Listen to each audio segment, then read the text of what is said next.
Hello everyone! Here's a quick disclaimer. We want to continue having important conversations about Philippine history, but the idea covered in this series only aims to give you an idea of what things were like during these periods in time. That's all. We hope you enjoyed the video. Now, onto the topic.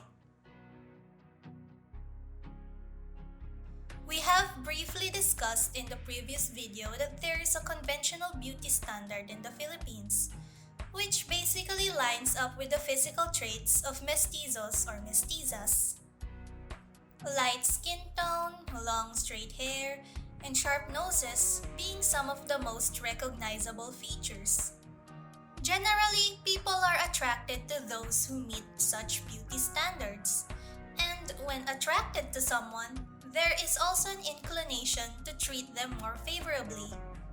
However, this also means that there is a bias or preferential treatment between people who do align with the beauty standards and those who don't. This can result in unpleasant and unfair experiences and interactions, which can influence one's personal, public, and professional lives. Ever wondered where and how this westernized beauty standard came to be? Why is this specific kind of appearance so highly regarded in Philippine society? Well, we have to look way back into a part of our history during the colonization of the Philippines by Western empires. This period occupies a major scope of our history, with the Spanish colonial rule lasting up to 333 years, followed by American colonial rule lasting over 48 years. When they first stepped onto our lands, they set out to do what is called the Colonial Project, which is a system where the natives would become dependent on the settlers. This establishes the relationship of the colonized and their colonizers. The foundational concept behind this was that the settlers see the natives as savage, evil, weak. The list of other similar demeaning adjectives go on. Where, on the other hand, the settlers consider themselves as civilized, good, strong, mature, appealing, and more. Therefore, the colonial project aimed to teach the natives on how to become civilized. This imperialist cultural tradition, which manifested in this colonial form, was basically meant to undermine the natives' belief in themselves and ultimately admire European cultures. This process that went on for several hundred years certainly left a deep impact in our country's culture, which still shows itself today. One of which being the main topic of this series, the Filipinos' westernized standard of ideal beauty. And so we discuss, what did the colonizers do to the natives?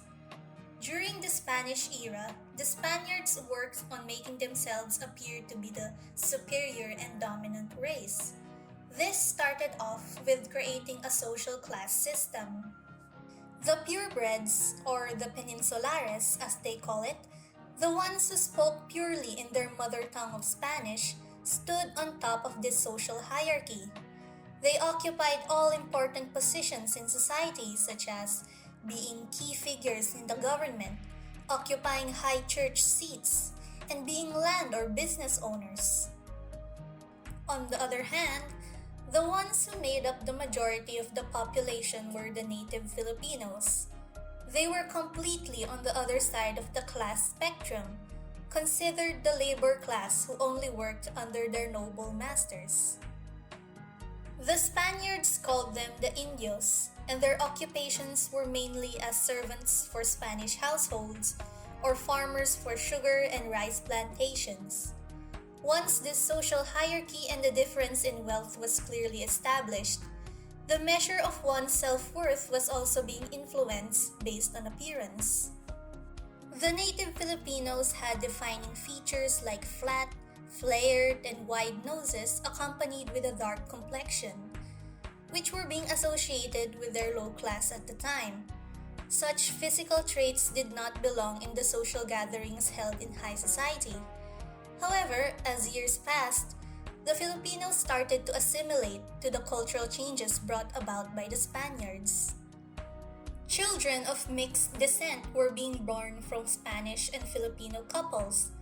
This was the start of a new class of citizens, and they were called the mestizos. Although they were placed lower than the purebred Spaniards in the social hierarchy, the mestizos were still able to experience the different privileges enjoyed by the upper class. Now we know the origins of the mestizos and mestizas. We can arrive at the assumption that the strong division of class between our native ancestors and the colonizers left a lasting impression when it comes to the association of social hierarchy and physical appearance. Well, what do you think? This is just a peek into a part of our country's long history. And there's an entire world beyond your feed. So if you'd like to know more, we highly encourage you to check out our website www.colonizationofbeauty.com for more resources on this topic. Thank you for watching episode 2 of our series. See you next time!